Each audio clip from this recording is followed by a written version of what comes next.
talking franchises here, bud. Hey, what's up? I hope you have your fava beans at the ready because it's your boy, the Deante, Daniel Ehrenberg. What'd you think about that, Logan? It was pretty good. You could have probably I, ca- done a little better. I came over in the shower just now. The second I thought of that, I put no more thought into it. I was like, that's perfect. I mean, it's good because that's only really associated with this franchise, really. Like Of nobody course it really is. thinks about that otherwise. Exactly. So I give it It's about like an 8 out of 10. an 8. You gave me zero reaction for it, and it's an 8 out of 10. Well, it was so good, I had to put some more thought into it. Mm, That's the mm. sign of a really good Think joke. we're off to a bad start. I don't think so. All right, Daniel Ehrenberg over here. I'm your host. We're still on Hannibal Lecter this week. This is week 2 of 3, talking about our old friend with some people recipes. All right. And let me bring in my good friend Logan B. Adair to co-host. What's up, buddy? What's up, guys? If you were thinking about possibly stop listening to the franchise, at least tune in next week to find out who won in fantasy basketball, Logan or Daniel.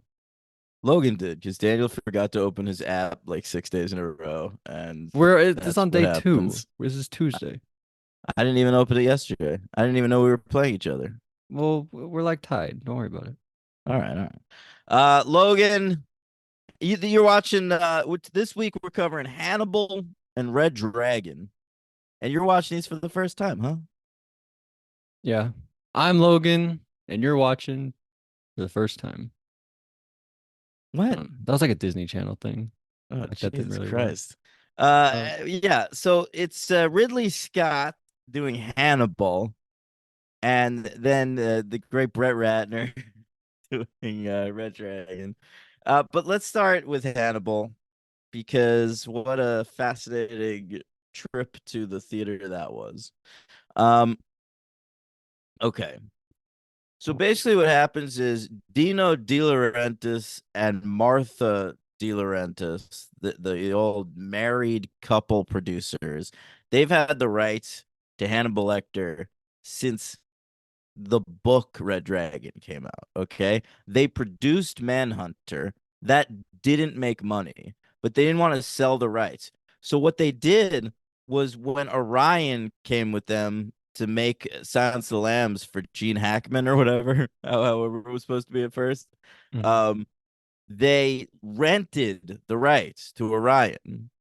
So they lost out on all the profits on Silence of the Lambs because they just like rented out their IP to somebody else.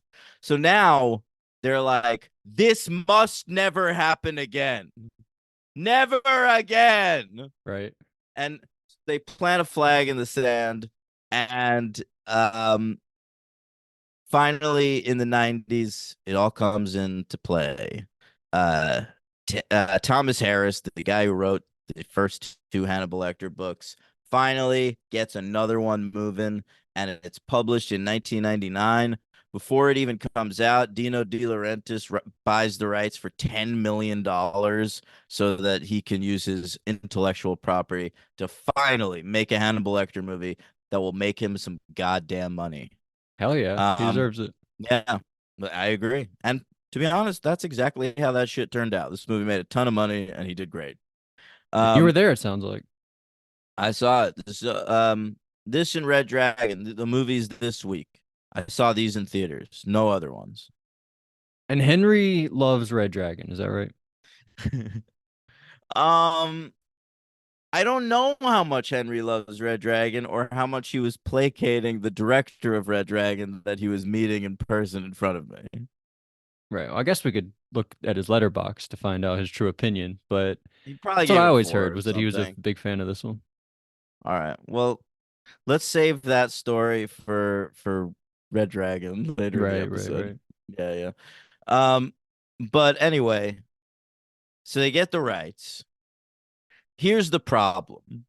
All throughout the 1990s, anytime in any interview, Jonathan Demme, Jodie Foster, and Anthony Hopkins were asked about doing a sequel to Silence of the Lambs. All of them were like, yes, we want to. Sure. Let's do it as soon as possible. We're just waiting for Thomas Harris to write himself another little novel. All right. And then the three of us will go over to Hollywood and we'll go film that baby into a little movie. All right. Why do we need a novel? Why can't we Um, just write a screenplay? Back then we had a little bit of respect. Okay. Fair enough. Now they would probably just write a screenplay. But back then, we respected great novelists and we didn't want to fuck with their creations. That would change, Logan. Hannibal Rising, the book that Thomas Harris wrote, was specifically written because he was worried that they were going to make a Hannibal Lecter origin movie and he didn't want them to. Okay, so we got in front of it. Yeah, exactly. I love it. It's the same thing Marvel did with Wolverine. They'd never told Wolverine's origin before, and then right after that first X-Men movie came out, they were like, "We gotta fucking just do it. Yeah. We don't want 20th Century Fox making up the origin of this character." Yeah. Well, Yeah. okay. Um. All right. So here's what happened. The book finally comes out in 1999. Dino De Laurentiis is like, let's fucking go. He goes to Ted Talley, the dude who wrote Silence of the Lambs. He's like, write me a script. Ted Talley's like, I read the book and it was terrible, and I don't think I want to. And so they're There's like, well, nothing to pull from that he could write a script out of. well, at the end, the book's crazy. It's also, by the way, the only Thomas Harris book I've read. I've never read the ones I like. Oh wow. Yeah. Um, the book's crazy, and it ends with Clarice Starling quitting the FBI and going off to live with Hannibal Lecter romantically. No, Yes. that's And terrible. so it's fucking terrible, dude. The book is like 650 pages long. It's got this weird incest scene with Mason Verger and his sister involving her like shoving something up his ass to make him come. Like it's a really fucked up book. So then it finally comes out. Ted Talley's like, I got no interest, man. I'm not gonna do it. He goes to Jonathan Demme, Dino De Laurentiis. He offers him reportedly $5 million at first, and apparently that number got all the way up to $19 million for a Mm-hmm. director, Yeah. and he still turned it down. He was just like, I hate the book. I can't make he said that he felt like it would be shitting on Clarice Starling, like the character from his movie Silence of the Lambs, to make this movie. I don't. I don't think I had any issues with her really here.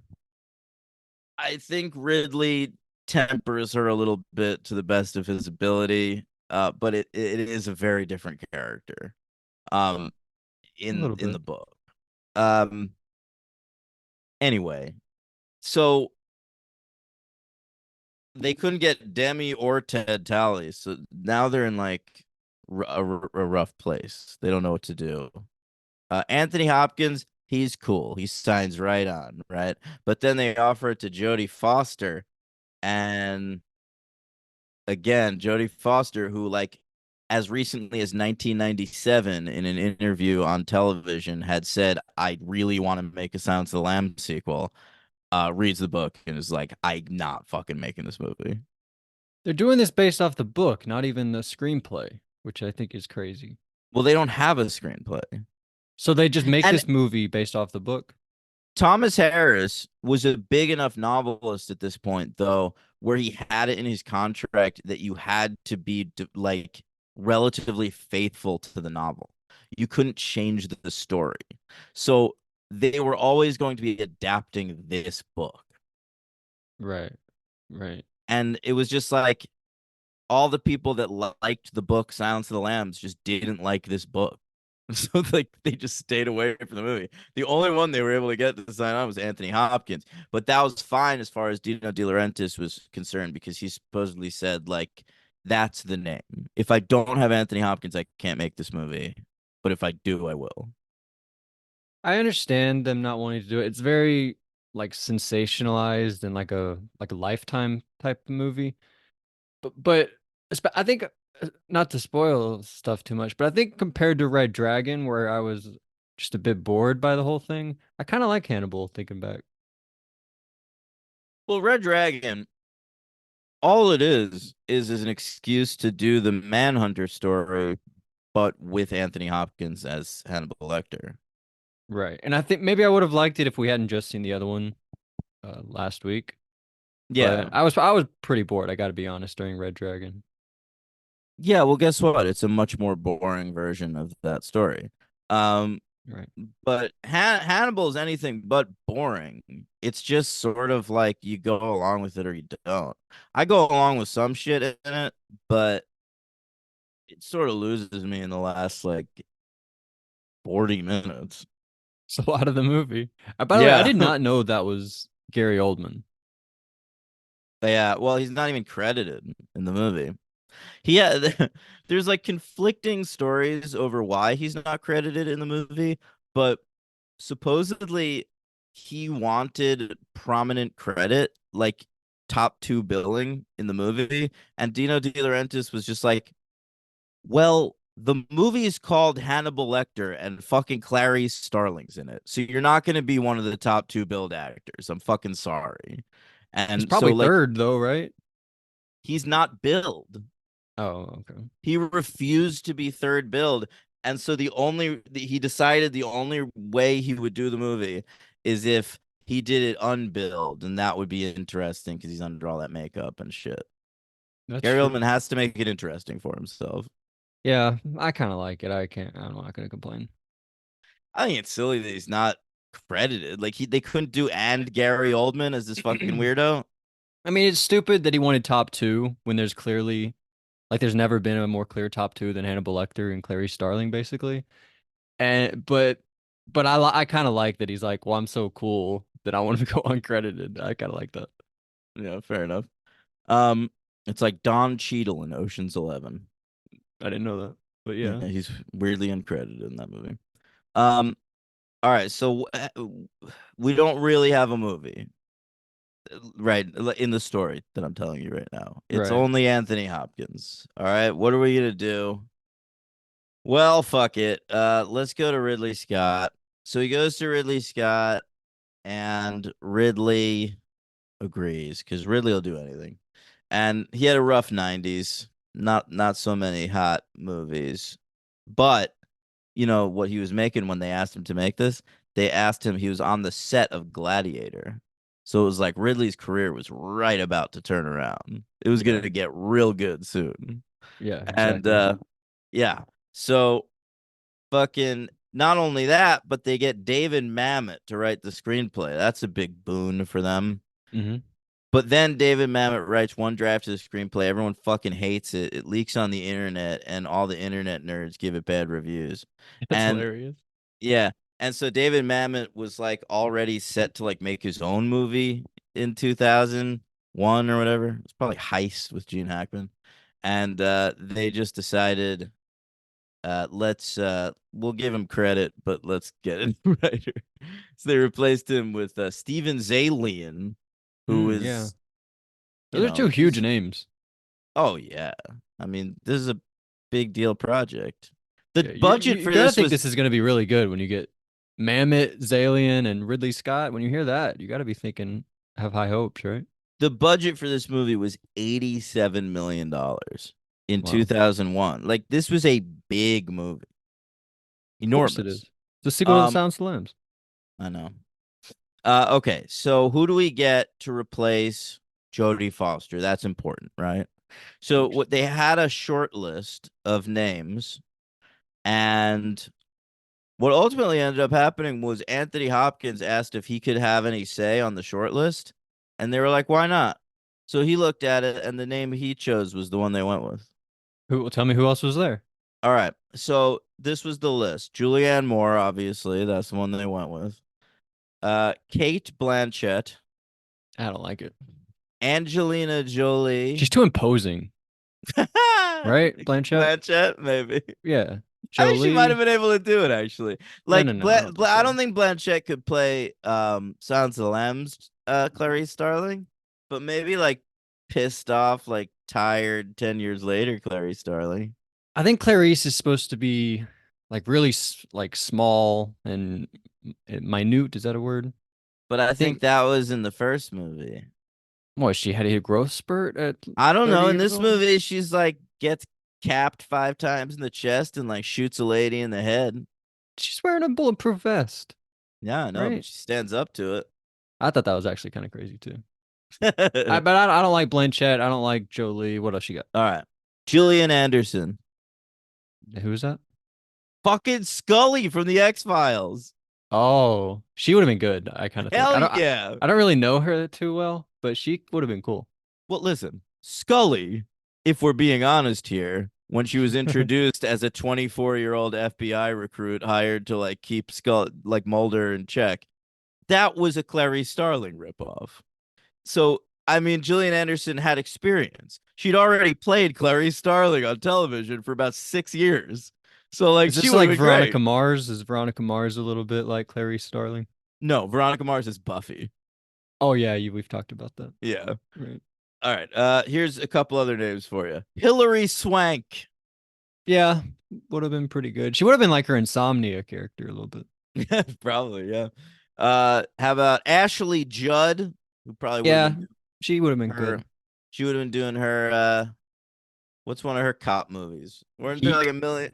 but she's No, not. I think she's like married to one of the guys in no. Heat, But right? what? She had like a little run where like she was in cop movies for a while. I can't think of any. She I would have been keep good thinking, though. I keep thinking of Double Jeopardy, but she's not a cop in that one. Kiss the Yeah. girls. That's one. Kiss the girls. All right. And then the last name on that list was Helen Hunt, who had recently won an Oscar. Yeah, she would have been pretty good. She's very Julie. She's very Jodie Fostery. I wonder if they thought of her because she has that same weird S.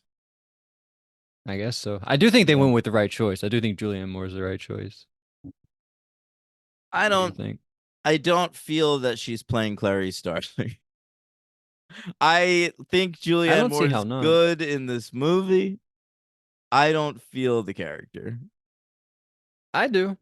And I think she's doing a good I mean, this is 10 years later. She's been through a lot, right? And she's Well, doing a good accent, I think. she went through a lot like right away, you know.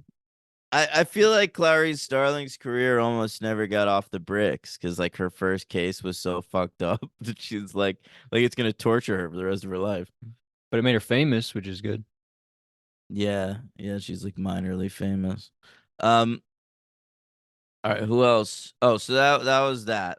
And then how about this? This is my favorite piece of casting. Apparently, when they were having trouble getting Gary Oldman, you know, because of the whole fucking Crediting. top, yeah, the crediting situation, they offered that part to Christopher Reeve. Ooh. You can Who he had kind of looks like Christopher Reeve a little bit. Well, Christopher Reeve at this point had all that's so fucked up to Is it? that's the meanest thing anyone has ever said about Is anyone. that really? Yeah, yeah. You do you see it Um, though, what I'm saying? I see that there are two men in a wheelchair. Oh, okay. That's not even what I meant, honestly. You think that Mason Verger's hideous, deformed, fucked up face looks like the man who played Superman? It's probably my craziest opinion, but I'm gonna stand by it. Okay. Wow. Well, Christopher Reeve, he came close to doing it and then apparently turned it down because it was like too dark or whatever. But like, I think he should have done it. Yeah, that would have I been mean, awesome. he was like paralyzed at that point. He could like barely move. He couldn't move his fingers. He couldn't talk. Like, couldn't breathe. Like, they were offering him a role in a big movie. I wasn't And even it's making the connection because of that, honestly. I really think he looks like him. and it's not like he like didn't want to make movies. Like right around this time, he did that weird TV remake of Rear Window, you know, Right. because he was in a wheelchair. Mm-hmm. But this could have been cool for him, man. I think that's a bummer. Would have been one more great Christopher Reeve role before he died, and I think it I would have com made this movie more interesting. I agree. I agree. But I like Gary Oldman. He's one of the best parts of it. Yeah, Can I complain about it though? But Gary Oldman puts a bunch of makeup on is and is like predictably Gary Oldman-y. Like a Christopher Reeve version of this character would have been genuinely surprising. I'm not arguing with you. All My right, what my were you saying? complaint about his performance is that if this happened to you, like if your face was ripped off, I think you would talk more naturally. It would just be like so matter of fact the way you talk. I feel like he's putting on like kind of a spooky voice a little bit. Here's my theory: is he had the spooky voice already before this happened? He's like a Even when Dollarhide character. yeah, like even when he looked That's fair. normal, he I had a buy that. spooky voice. No, I believe that. I think you turned me around. Yeah. Okay. So this movie, they finally fucking got it made with Ridley and Mamet and Steven's Alien, and it came out February 9th, 2001 on again right around Valentine's Day. I don't understand why the Hannibal Lecter franchise has Valentine's Day staked out as their territory. Maybe you go after you eat. You're like, well, maybe, oh, speaking of food, there's a new Hannibal Lecter film. That you're Yeah, going on your dinner date or something. I guess so. I don't know. I don't know. You're the cannibal of the two of us. I don't know. I wish. Yeah, you do I'm wish. just an aspiring cannibal, Why don't you not ever a go to one of those places? You say Well, you I like don't know see where them. they are. I don't see them, Logan. I just believe they exist. All I right. think there are fancy restaurants, fancy, French chefs late at night when you go in the after hours to the restaurant, you're able to eat human. I really believe that. I don't not believe it. So And I'm just looking for those. Hey, anybody want to slide? I don't have DMs anymore, but you want to just like text me? I don't know. text you what? The location of the places? Yes. Oh, okay. All Well, right. So this movie on an $87 million budget made $351.6 million. it's a It lot. was, yeah, it is the number 12 movie of 2001. Came right in between the Best Picture winner, A Beautiful Mind, and American Pie 2, which A you beautiful watched. This is him. That's him also, right? No, that's Ron Howard. Oh, of course it is. Wait, what am I talking about? I'm sorry. I gotta be I honest, just think Logan. that's because it's Russell Crowe. I think because he's Can worked I with can Crowe a I lot. say when I wrote that down last night, in my head I thought another Ridley Scott movie, and then I Really? realized it was Ron Howard. There is something about that feels like it could be by Ridley Scott. I think it's the Crow thing also. He worked with Crow in Gladiator and Robin Hood, didn't he? I know that was like Crow's only big movie around that time that wasn't Ridley Scott. Yeah. It's a And a good common year, mistake. dude. He worked with Russell tons. Did he? You never saw Good Year? No. That's a movie about wine. It starts like it goes 5 vintages ago, and it means 5 years ago, but it's because the movie's about wine. Wow. Isn't that good? That's all right. I wouldn't have understood it. I mean, I probably would have guessed that was a wine thing. I think you could have figured it out I would have got it. contextually. Yeah, You believe in me, I think. I That I would have do. figured that out. All right. Awards. All right. So Hannibal did not get touched by like the Oscars or the Golden Globes or anything like that, but the Saturn Awards liked it, the MTV Movie Awards liked it, and the Teen Choice Awards liked it. Wow, how much So, did they like it? I mean, 2001's a huge year. I doubt it won anything. which one do you want to hear about first?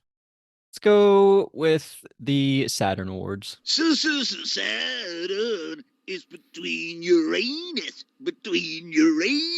and Neptune. Saturn, whoa, sci-fi blessed films. The Saturn Awards. Okay. They nominated Anthony Hopkins for Best Actor, and he lost to Tom Cruise for Vanilla Sky. Fair enough. Yeah. All right. Julianne Moore nominated That's for another Best. movie with a face thing. He's wearing a funny face too. Man, that's a good point. Yeah. A lot of fucked up face shit going around at this time. Yeah. Pre 9/11. Oh, actually, Vanilla Sky, was that maybe post 9/11? I don't know. I don't know. Probably. Seems like a maybe.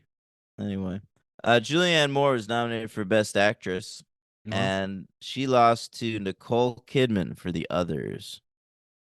Okay. That's cool. Yeah. And this was also nominated for Best Horror Movie and similarly lost to that movie, The Others. But I'll tell you what, Hannibal, the winner, the Saturn Award winner for Best Makeup. That's a good choice. This is, I think, a fun horror movie. It's horror. It's a spooky movie. I mean, all that shit It's at the end pretty with cool. like Ray Liotta's fucking scalp just off and his Yeah. brain hanging out. It's But I think pretty even before all macabre, this, I think all the stuff in Italy gets pretty horror-y. With I the cop guess. chasing him in Italy and like he kills those two guys. He's like, hello, hello, and he kills them, you know? Yeah, yeah. That's pretty funny. Is horror code for boring in your mind? No, I don't think I'm so. just saying. I'm just saying. I found that Italy shit boring. I kind of didn't. I wish he ate his wife, the guy's wife. But aside from Why? that, I was kind of into it. I don't know. All right. Um. All right. So that's the Saturn Awards. Which one you want next? The MTV. I forgot the M third one, by the way. the Teen Choice Awards. Let's hear the MTV Awards theme. I want my MTV. Nominated for Best Kiss. Who kisses? Clarice Starling and Hannibal Lecter. At what point did they kiss? The part where he kisses her.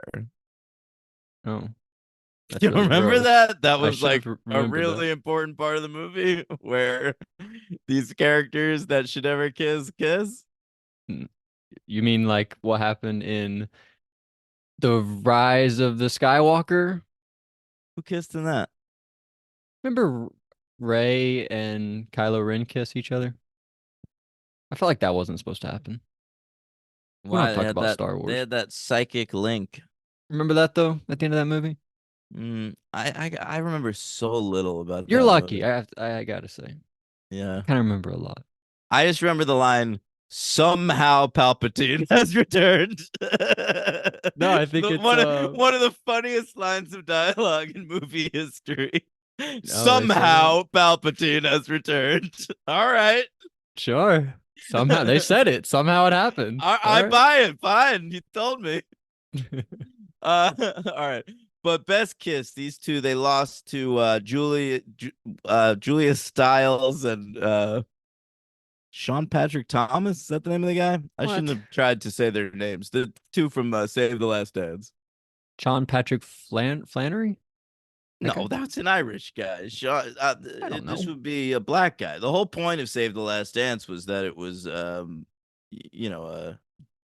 what do you call that? Interracial romance. No. Sean Patrick Thomas, by the way, I fucking nailed that. That's the Wow. name of the black kid in that movie. Okay. You would remember him, Logan, from how about Cruel Intentions? Who is he in that? I don't remember him. Don't I you gotta watch that remember? movie again. I gotta be honest. Do you remember in that movie? Who is it? Selma Blair is like hooking up with a black dude, and then Sarah Michelle Gellar fucks him. Okay. Yeah. Yeah, he's that guy. All right. But anyway, they won Best Kiss at the MTV Movie Awards. That's cool. This Hannibal was nominated for Best Villain. All right, but he lost to Jim Carrey for his portrayal of the Grinch. That's crazy. I thought it was funny. That is fucking crazy. And this was nominated for Best Movie. Best Wow. Movie of the Year at the Best MTV Movie movie. Awards. And listen to this. Do you know what won? Can I guess? Ocean's Yeah. 11? No, listen to this. Gladiator. There was a time. Was that a year before? Well, you know that runs in like Okay, yeah. June, so Whatever. it's whatever. There was a time when MTV loved Ridley Scott. I guess so. Why? I He mean, had they still two do. movies nominated for Best Movie at the MTV Movie Awards. Well, he used to make movies more like for the masses. Now he doesn't. He makes them for old people. But that's wild. I don't think it's that crazy. He was I like think it's Christopher Nolan crazy. of his time a little bit. I Was don't know if he? that's true. I don't know. That's just something I wanted to say. Yeah. Christopher Maybe Nolan's he might already have been. I mean, making he movies. made Alien and Blade Runner. He wasn't not. I guess he was more like the Denis Villeneuve of his era. Why? Because he made Blade Runner? And Alien, Gladiator. So those seem like huge movies, honestly. They were. I mean, Ridley Scott's always had a big career. He had a weird '90s where he had a couple of things that really tanked, like 1492 and White Squall, Yeah. but and GI Jane. But he pulled it back together with Gladiator, and then like his 2000s were like insane. You thought The Last Duel was one of his best movies that he just came out with. I think that all of Ridley Scott's best movies are either about aliens or duels. The Martian. What about that one? Yeah, well, that's not about aliens. I mean, even though it's called The Martian, but I would say Alien and The Last Duel and The Duelists. Those are his best movies. Wow. All right, the duel. You have you seen Napoleon yet? Not yet. You know, I was gonna watch it for the show today, so I could Yeah. have it on my like Ridley I think it's rankings or available. whatever. It is, but I just didn't have time. Um, I think I like Blade Runner more than you. I like Blade Runner. Everyone likes Blade Runner more than me. You're right. I mean, I don't love Yeah. it or anything, but it's a cool movie. It's the teen choice award. At the Teen Choice Awards, they lost Best Horror Movie to Urban Legends 2 Final Cut, and Hannibal Lecter lost Best Sleazebag to The Rock for playing the Scorpion King in The Mummy Returns. That's hilarious. That's not a Yeah. category that still exists, I don't think. I think I would hear Choice about who wins that. Sleazebag. Yeah, I think I would know who wins that every Well, I year. think it's That was just the Best thing. Villain. They might just call it Best Villain now. Yeah, which is a completely different thing than Best Sleazebag. I think it's the same thing. No, it's Villains are not. Best sleaze- Sleazebag, they're planting their flag. This is the Best Sleazebag. We want to call it Best Sleazebag. Best Villain is generic. Everybody does I that. think they probably called it sleazebag because like the movies they were nominating at the time were like teen movies. So I think the archetype they had in their heads for that was like Stifler, not necessarily Hannibal Lecter. Right. He's less of a sleazebag, more of a cannibal. Yeah, yeah. All right. Did you want to do like any lists or something? 2001? Have we done that one? Probably at some point. I don't know. I've got mine here though. Number 10, the first Lord of the Rings movie. I like that one a lot. I think we both gave it fours. That's a good one. Number 9, Training Day. We like Training Day. That's a good film. King Kong ain't got shit on me, right? Yeah, he doesn't have shit on you. Yep.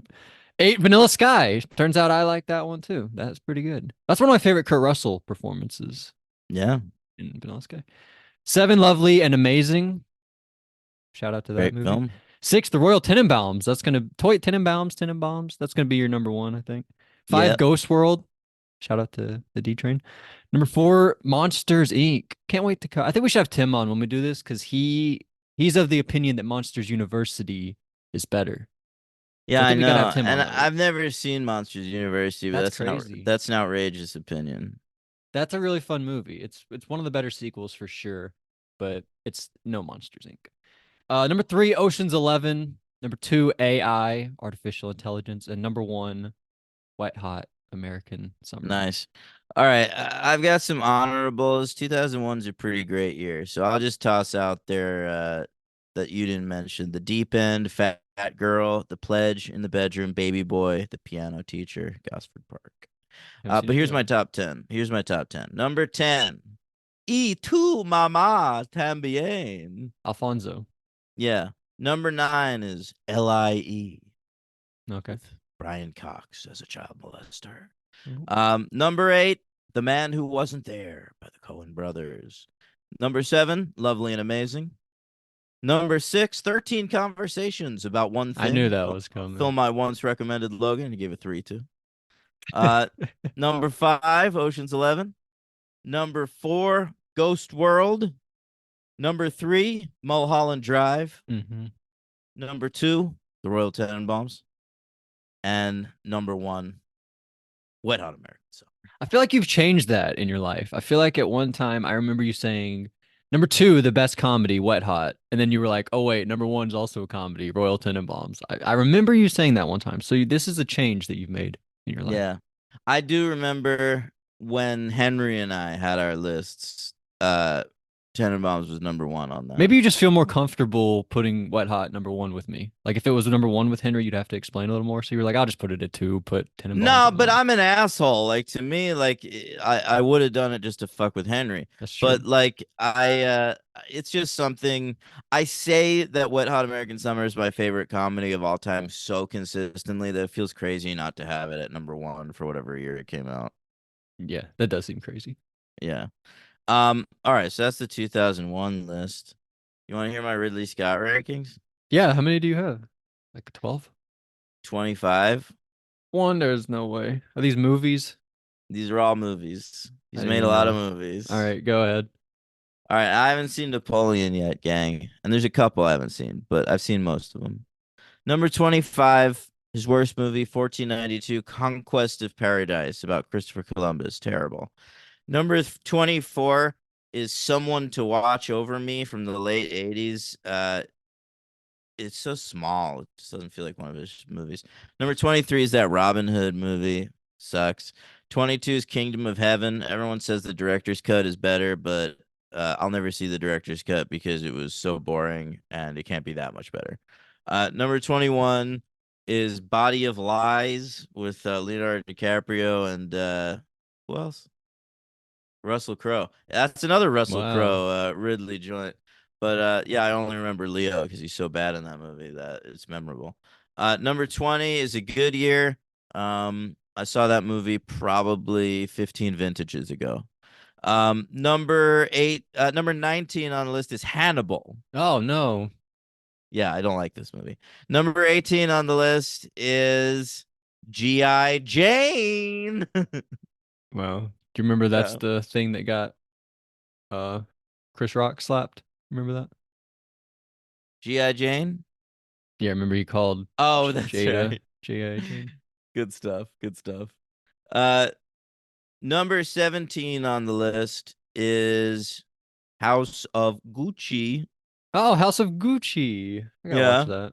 I said Number Gucci to you this morning. You did. You What did. a weird coincidence. Number 16 on the list is Legend.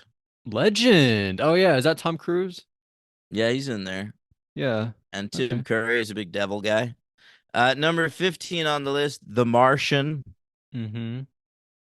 Number 14 is Henry's favorite, Black Rain with Michael Douglas. That sounds like a Henry movie. It is very much a Henry movie. Just Michael Douglas wearing sunglasses, hanging around Japan, fighting mobsters. It's so him. Number 13 is Alien Covenant. Number 12, All the Money in the World. Wow. All right. Number 11, American Gangster. American Gangster. I didn't know that was him. That's him. And that's another fucking Russell Crowe movie. I feel like Tony should have used it, Russell Crowe. Did he ever? I don't think so. Did he? That's crazy. I'm shocked. There's got to be one Tony Scott movie with I Russell can't Crowe think in of it. one. Can you? I'm looking it up. Denzel was this guy. Yeah, you're Of the right. Virtuosity crew, he picked his man. You're right. That's so fucking weird. He said, I like Denzel. They both planted their flag on one of the main characters. Ridley from never fucking worked with Denzel? Virtuosity. I don't think so. Wow, that's hilarious. Oh, wait. No, he did in fucking American Gangster. That's both of them. Oh, of course, of course. I forgot. American Gangster's a Virtuosity reunion. That's really cool. Yeah. Huh. Interesting stuff. All right. Where am I? Number 14? No, I was well ahead 11? of that. 12 was All the Money in the World. 11 was American Gangster. Number 10 is Matchstick Men. Okay. Yeah. 9 is Blade Runner. Oh, that's good. Number 8, Black Hawk Down. I gotta watch that, Black Hawk Down. It's There's a good funny one. joke in We're the Millers. You know that movie? Yes. Where they have to draw this movie, but they draw a black cock.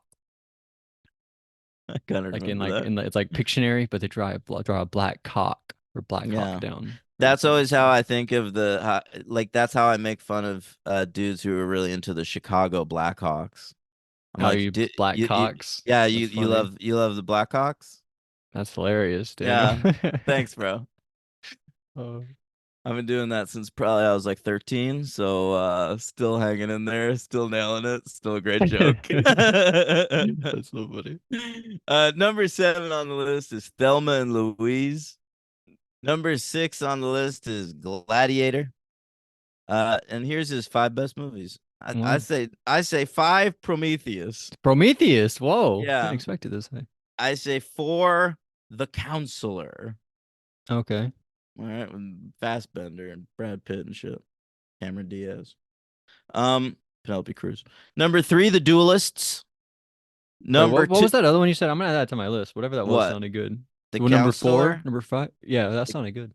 Yeah, that got bad reviews at the time, but people were wrong. It is a 2.7 on Letterboxd. All right. Well, All right. Number 3 is The Duelists.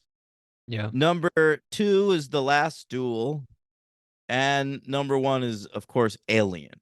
That's his one by far. Yeah.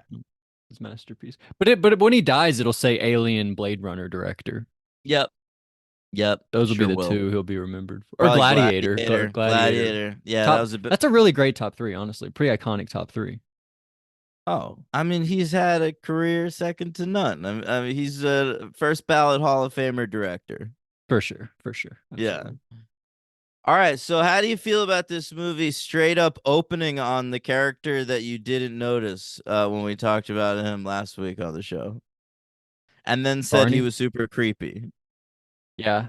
I stand by it. I still think he's super creepy. Nah, he's less creepy in these. I think I get it because he's just been here for so long, right? He was even in the Red Dragon times. I think Yeah. he's just like so desensitized to the whole place that he's like kind of run down. I don't know. I mean, it was At cool this to see him. point, he's just like selling Hannibal's shit, right, to make money. Yeah, he's like an insider. Yeah. What is he selling in this opening? He like goes to Mason Verger's mansion.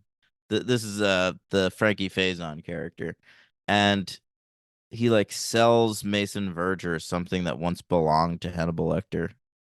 It's the mask, isn't it? Oh, that's right. Yeah, the iconic mask.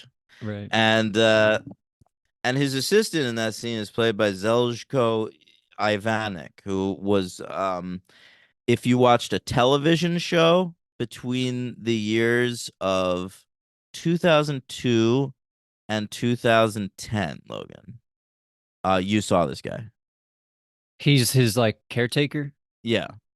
Okay. I mean, I feel like I He's in- recognized him. He's in fucking 24 Heroes, like any show you could think of. This guy popped up, Yeah. and he was always the same little evil bureaucrat. Yeah. His name should be like Milton or something. No, it more like Boris. Stuart Boris. Oh, Boris. That's cool. Yeah. Boris sounds like the name of like a bodyguard though. Or Boris sounds like a big guy. I guess so. I guess you're right. Maybe He was like tall and lanky. He was like Wesley, like a Wesley type guy. Wesley's good. You could name him Wesley. Just name him Wesley. Wyndham Yeah. Bryce. That's good. I Remember think you Wesley could've Wyndham played that. Bryce? Remember that great joke that you made? Because her name was What Bryce. joke? Oh, Her yeah. name was Bryce, so Wesley Wyndham Bryce. That was good. Good stuff. All right. There's no Wyndham Price agency. Let's get into it. Tell me what you thought of this stuff. Well, I told you my opinion on the Oldman performance, but you turned me around. I think it's actually great now. He's the best, Gary Oldman. He's just the best there was. I mean, this cast is pretty loaded. What do you think about it? Gary Oldman, Ray Liotta. They're coming off of a movie where both principal actors won Oscars, so they're all Exactly. thinking like maybe we could win some fucking. This Oscars. is the Oscar franchise. Yeah. Yeah. All right, so yeah, you got Ray Liotta. He's Paul Krendler. By the way, great Thomas Harris, second to none in character names. Paul Krendler, Jack I agree. Crawford, Mason Dr. Chilton. Verger, Clarice Starling. They're I all agree. incredible. Yeah, honestly, one of the best ever. This Yeah. franchise has some of the best names aside from like Star Wars or whatever. But those I are really think number one with a bullet, Mason Verger. That No name way. is incredible. I think Dr. Chilton is really good. Why Dr. Chilton? He Because doesn't even it's have like- a first name. Well, it's such like it sounds really proper and chill. Makes it seem like this guy's like ice cold a little bit. I really, I mean, Clarice Starling is hard to beat. Mr. Freeze's last name should be Chilton. Yeah, But I guess Mr. it's already Chilton. Freeze, so I guess that's good enough. That would just be a pun he makes. Would be Yeah. Chilton. I don't know. I like Chilton a lot. I think you just like Chilton a lot because you like Chilltown, Maybe the you're onto alliance from Big something. Brother. You might be onto something. There you Although go. it's tough to think about them now, considering everything that's taken place since then. I Oh, think I told yeah. you about that, right? Is Chilltown Mike Boogie and Dr. Will? That's right. And Mike Oh, Boogie like right. stalked Dr. Oh, right, Will. because that side of the house was colder than the other side of the house, so it was Chilltown. Well, I think they meant for it to be like we're the cool people. So I know, we're but in they also Chilltown. said that. Yeah, I think it was like a double thing. Yeah. Wait, so who was the rest of Chilltown? It was Kayla? Krista is her name. Krista, I'm sorry. That's the one that Mike Boogie thought he was in love with? That's right. I want to say at the end of Big Brother 2, remember how they shut down a room always? In the early Yeah. seasons, they're like, we're going to shut down this room where the lizards were kept. They like spray painted on the wall. They were like, you can destroy the room and then we're going I to shut it remember down. that. I think Dr. Will put Chilltown and then he put Will. You know those shirts that's like Will and Boogie and Krista and you know those shirts? Yeah, they have one for the Judgment Day right now. Finn and Rhea and That's Damien and awesome. Dominic. He kind of made one of those before that was a thing. He put like Will and Boogie and Krista and I think he put Justin. Remember Justin the knife guy from the Justin the knife guy, of course. I think those are the 4 original members of Chilltown, according to Wow. that drawing that Will made. Wow. So, there we go. And he didn't get kicked out of Chilltown for putting a knife against the neck of another member of Chilltown. No, and I want to say maybe Will didn't know the exact circumstances, but I'm pretty sure they all did. Pretty sure they knew what happened. Yeah, I'm pretty sure back then we just like didn't care if our friends threatened women with knives. No, not really. That was just something men did back then. Now we care now. I like to think we always did. At least I do. Yeah. I would cut somebody off if I learned about that. Hey, careful with that knife. All right. What cut somebody off, get it? Oh, All right. I didn't get it. All right. Tell me more about Hannibal. All right, so yeah, Ray Liotta. I mean, he's not in it too much, but he's always great, Ray Liotta. Giancarlo Giannini plays Ronaldo Pazzi, the Italian police officer, and you didn't really like him. Just keep it. You didn't like him. You didn't like the storyline. You didn't like the character. What was it? You know what's not interesting to me? Hannibal Lecter being in Italy. There's just nothing interesting. He had to flee. About that Where was to he? me. He had to go somewhere. Was he going to go to Hawaii? I don't know. Wearing Paris, that stupid hat. London. In the book, he like has plastic surgery, changes his face so he can go anywhere and he doesn't get caught. But in this one, they have to use Anthony Hopkins, so they couldn't do that. So Right. he's just like hiding in plain sight in Italy, wearing a big floppy hat. I think Italy is the scariest location they could think of. I do think it makes sense. I have nothing against it. I'm just saying there's a section in season 3 of the TV show Hannibal of a couple episodes where they go to Italy. Because Worst part of the show. Because that show pulls from like every Hannibal Lecter book. And I remember thinking like, oh man, Hannibal's getting really boring. Yeah. And then the second they leave Italy is when they do the Red Dragon storyline and it gets amazing. So it wasn't this character. It was you just don't like things set in Italy, basically. Not things. I think maybe just this. Hannibal. For some reason, like the Hannibal Lecter characters in an Italian milieu, it's not like they bristle against one another. It's just less interesting to me. Oh, I kind of liked it. I gotta be honest. It was like added like a sort of like a gothic feel, and he was like way scarier in this one. That's exactly what they're doing. It's a gothic feel, but I don't find him scarier in this one. The only reason he is, I completely disagree. I mean, he's not, but they're definitely trying to make him that way. He's more threatening. He's more threatening in this one because he's on the loose. Like he can actually do stuff. But to me, Hannibal Lecter, like wearing a straitjacket, just talking at people, is much scarier. The scariest part in Silence of the Lambs is that we still don't even understand how he got that pen, right? Like, because he's standing there in the thing with the mask on, looking. Just He's looking looking at, at it. Yeah. and then the next thing we see is Dr. Chilton, like, oh, I can't find my pin. And you're like, how the like? Did he talk somebody into giving him the pin? Did he like manage to get out of the thing and get the pin? How did that happen? I still don't understand. That's the scariest part of Silence of the Lambs. I understand this is actually like this is not as scary as that, but they're trying to make it like the end of the movie is him getting a kid to eat eat a No, of human. course they are pushing the more macabre aspects of the character, but to me that's the sillier part of the character. Like the worst part Yeah. of Silence of the Lambs for me, like the number one worst moment of that movie is when he does like I fucking hate that. Like that sucks. That's not a thing a person would do. That's something like a horror character from like a Roger Corman movie from the fucking 60s would do. Like Right. that so for me like this whole movie is like the shitty Roger Corman version of Hannibal Lecter for an entire movie. No, I do agree with that, but I'm think I'm just basing it from the boredom I felt during Red Dragon. I think just in hindsight, I liked Hannibal way more. But to Like if I had to me, watch one, Red I would throw on Dragon, Hannibal immediately right now. me too, because if no one ever needs to watch Red Dragon. Absolutely. Red Red It's just Red exactly Manhunter, but yeah, boring. I think Red Dragon's fine.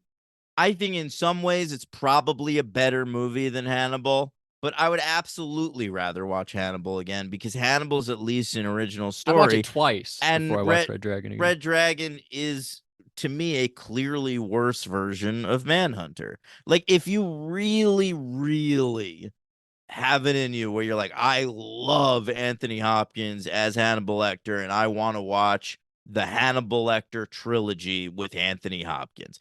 Fine, watch yourself some fucking Red Dragon, but you're watching the worst version of that story. Sorry. Yeah. I don't yeah. I I think mean it's I think it's valuable that it exists. On some level, I'm glad that Dino De Laurentiis produced Red Dragon, but at the same time, nothing about it outdoes Manhunter on any level. no, I think it's I mean, is it cool to see the beginning where he like the incident where he gets hurt? I think it would be, but I don't think it's particularly well done. Like, I don't think the scene's very good. Yeah, I agree. I really don't like the way that Red Dragon is shot. It's, like especially comparing it to Manhunter, which you have to do. It's Yeah. just so lame, every They aspect of do it. that scene, by the way, where Will finally catches Hannibal on Hannibal, and it is way fucking better. I imagine it is, yeah. Yeah. But I don't know. Yeah, but we're still on Hannibal. So yeah, so there's the Italian guy. I guess you don't like him. What do you think about his I wife? look, I thought the performance actually, like that character, was kind of interesting, and he looked a little bit like Ridley Scott to me, so I liked to imagine that it was Ridley Scott just playing him. Um, but and some of the Italian shit was I liked when he hung. What it was like one of his associates, right? No, no, He no. like hangs the He guy. hangs the Patsy, Ronaldo Patsy. He guts him and hangs him from the balcony. Yeah, so that was cool. That's like a There were cool like set some piece, I cool. think. Yeah, yeah, there were some good set pieces and shit. But Yeah. in general, just like the storyline of like that guy not going to the authorities because he wants the thing, and then Yeah, what was he they tempted go. by? Money? He didn't have a grudge against Hannibal, Yeah, did he? yeah. No, no, not at all. It's like Julianne Moore at one point like goes to him and it's like you've been like checking the FBI's most wanted list like from your home. And Right. I I think he like just that like scene where his wife's like, "Let's go to the opera," and he's like, "All right, 1 second," and he's just like and keeps doing research. And It's kind of funny. that's how they sell it that it's for money, dude. Because she goes to the opera and he responds to her like, and this time it'll be good seats, not like the last time. And it's like, oh Right. Yes. yeah. Isn't Hannibal at the opera too? He's like spying on him there. Of course he is, man. It Ooh, the reminded location's me pretty of cool. Mission Impossible Rogue Nation. Nice Rogue opera set Nation. piece. Oh, that's the one I remember the least. Rogue Nation. Well, Is there's a that the big fifth opera one? set piece. I don't really remember. Gotta be honest. Jesus Christ. All right. So, Um, there's a big one in Tenet. Remember the opening of Tenet?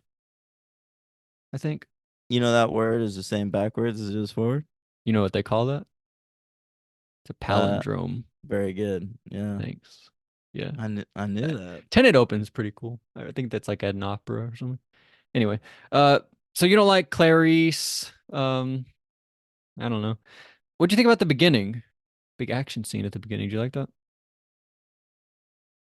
What do you mean? It's like a big drug scene. Oh, that. Yeah, Big sorry. shootout. Yeah, I thought you were talking about the. Oh, sorry. I was thinking of the beginning of Red Dragon. Yeah, no, the beginning of Lecter of Hannibal. It's not called Lecter. It's called Hannibal. um, yeah, I don't know. It's on some level, it's sort of interesting. Like in the 90s, the FBI had changed so much from what it was in Silence of the Lambs. Like they were no longer really catching serial killers. They were more focused on drug runners and trafficking and stuff. And so it was sort of interesting to see her in this like situation that really she's not helping at all. Like she's just sort of there. And But I thought it was a good choice how everything goes wrong not because of her. Like they blame her, like oh you but messed why up, is but that it a wasn't good even choice? Like to because it shows me, that she's not bad. She's still good at her job. but we know she's great at her job. Like she's perfect. Like for me, Clarice Starling is one of these characters like can never do anything fucking wrong on screen. And so like to me, if you really want me to buy her like making out with Hannibal Lecter at the end of this movie, you really have to get her to a fucking hopeless place. Do And they kiss or do they make out? What really happened? they open mouth kiss. Is it by choice? Why does she do that? Logan, at the end of the book, they go off together. You act like It's I a read love the book, story. like I But I know. told you that. Yeah, you did. But why? Like I don't really remember this. She by choice decides to kiss him. Yes. That's really weird, Daniel. Yeah. You blocked it out of your brain already because like you don't want to Yeah, I think that that's accept what it. it is. I don't know. I don't like that. But I liked it. I kind of like the beginning how like a lot of terrible stuff happens, but it's not her fault. Clarice doesn't make mistakes. So all the stuff that's like I people that makes Clarice less interesting to me. Like it would be much more interesting if 10 years down the line, like Clarice is making mistakes. no, then she's just Will Graham. Like she's still haunted by the whole thing. But she would be she's haunted enough 10 that she years later, fucks him at the end of the movie. that's not haunted. That's That's haunted. no, that's That's someone living in your brain unchecked. Like I think that was the point of that. well, I don't know. I really don't even remember that. Um, what else is there? Any cameos or anything? Hector Salamanca, the Probably. guy who played Hector Salamanca, the guy in the wheelchair from Breaking Bad, is in this movie. Remember? Oh, as a perfume guy. He smells the perfume. Also There, with Ajay Naidu, I was gonna point him out too. my Yeah, LVP from Bad Santa. Remember? I didn't like him in Bad Santa. is that true? Yeah, I think he like does he like say the N word or something? He like does something really terrible. Oh I my thought that I God. wasn't on board All with. right. Yeah. Who else is in this? It's Those are the only two people I recognized. I think Barney we talked about. I don't yeah. know. There's really nobody. More It's people in whatever. the next movie. I think I I'll give it 2. me too. Yeah, my MVP. I'm gonna go. See, I want to go Julianne Moore, but I know you're not going to. But earlier I said Oldman was one of the best parts of the movie. I'm gonna go Julianne Moore. I think she's one of my favorite actors. I don't know if that's a hot take or not, but she's really good. I'm gonna go with Ray Liotta. I like that. I like him woozy eating his brain at the end. Yeah, that's like the one memorable sequence in this movie, and it's thanks to him. Disagree. I like the Italy part. I think that's just where we disagree. I remember some of that stuff. Okay. All right, LVP. I'm gonna go with the caretaker guy, the guy that's been in every TV show, Oh, but what about that one cool moment? So, like, where he pushes him in. yeah, when Hannibal's like, why don't you push him in? You can But that's credit more a it to cool me. moment from Hannibal. I Hannibal guess convinces so. him to. I always remember that because it was referenced on South Park like a few months after this movie came out. That's cool. Um, In what way? so in this movie, like, Mason Verger's trying to feed Hannibal Lecter to a bunch of like mutated pigs, and so there's this episode of Cartman called of Cartman of South Park called Scott Tenorman Must Die, where Cartman is trying to train a horse to bite uh a bully's dick off, Okay. and when he presents this plan to the other boys, he presents it as, it's like Hannibal. But then there's not the part where they I thought you were gonna say somebody like turn No, on no, somebody. it's just like that's his plan. It's like, instead of feeding Hannibal Lecter to pigs, I'm gonna feed this bully's dick to a horse. Yeah. That's pretty Yeah. good. Mm-hmm. Great episode. Jigsaw tries to kill somebody with pigs at one point, but it's That dead pigs that are gonna drown him. mm, They that get crushed up and liquefied, and they're gonna that drown the guy. episode of South Park, much more gruesome. It ends with Cartman feeding that bully his parents in Chile. Really? Yeah. Are you serious? Yeah, it's the most fucked up episode of South Park ever. That's awesome. I love that. Mm-hmm. Okay, and Radiohead cameos as themselves. Wow. Let's get into Red Dragon, huh? Or LVP? Did we do that? Yeah, I went with that Oh, you guy. went with that guy, right? Boy, oh boy.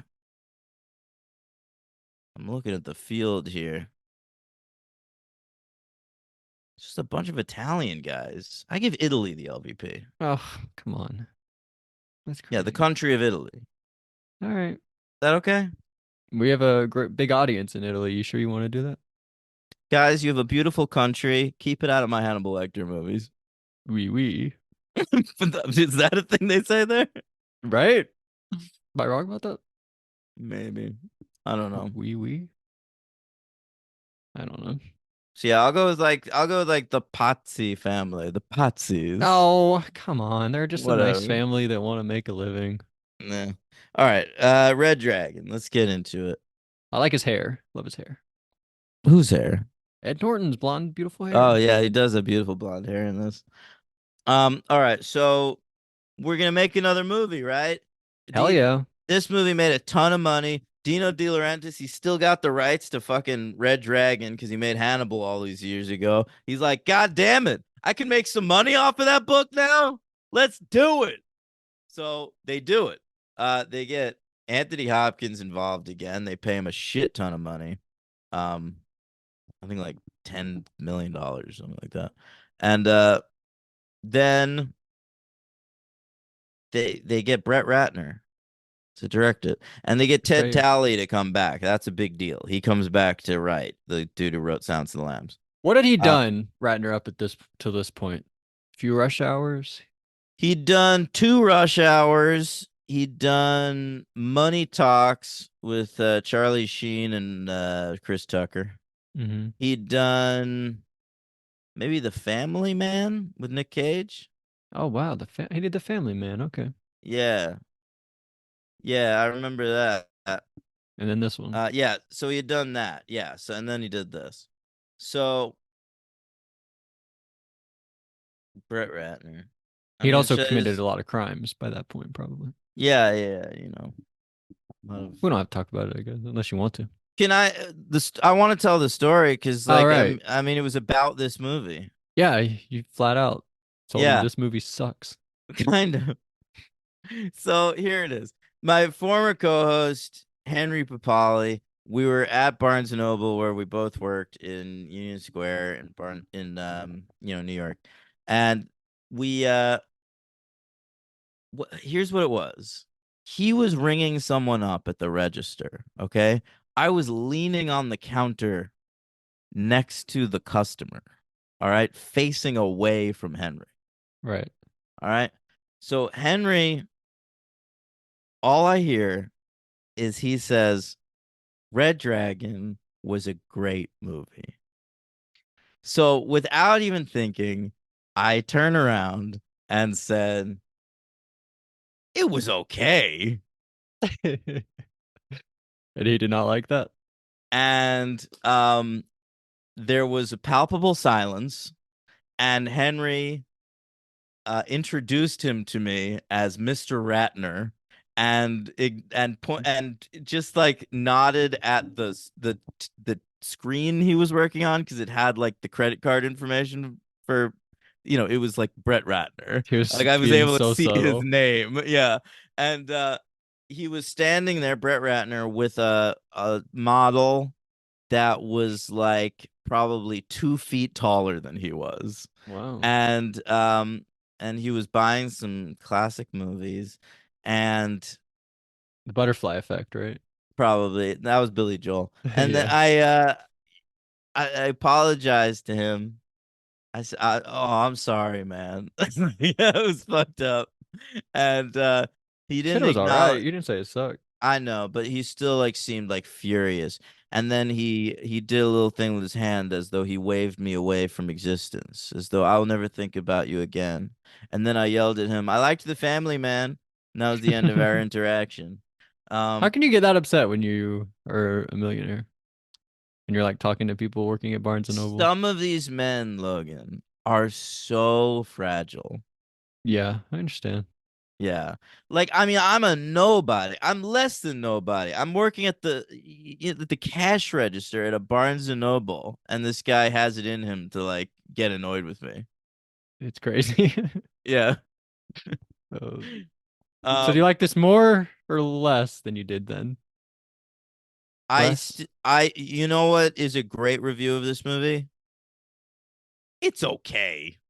Yeah, it's okay. I feel like I definitely would have liked it more if I didn't watch Manhunter a week ago. Yeah. Um we'll talk about it in a second. I've got some awards to read out. Okay.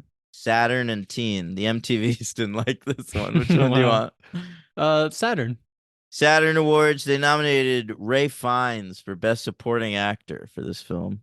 Okay. But he lost to Andy Serkis for his performance as Gollum in Lord of the Rings: The Two Towers. Fair enough.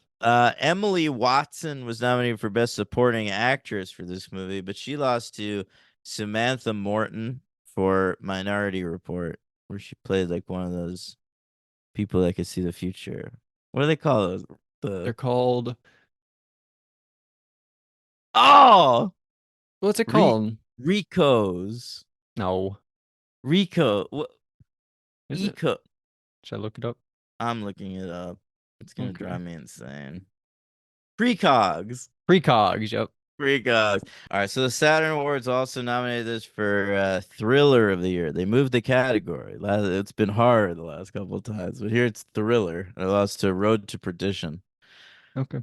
Meanwhile, the Teen Choice Awards nominated it for horror, and it lost to The Ring. All right, let's talk about it. Red Dragon, no Valentine's Day. This came out October 4th, 2002.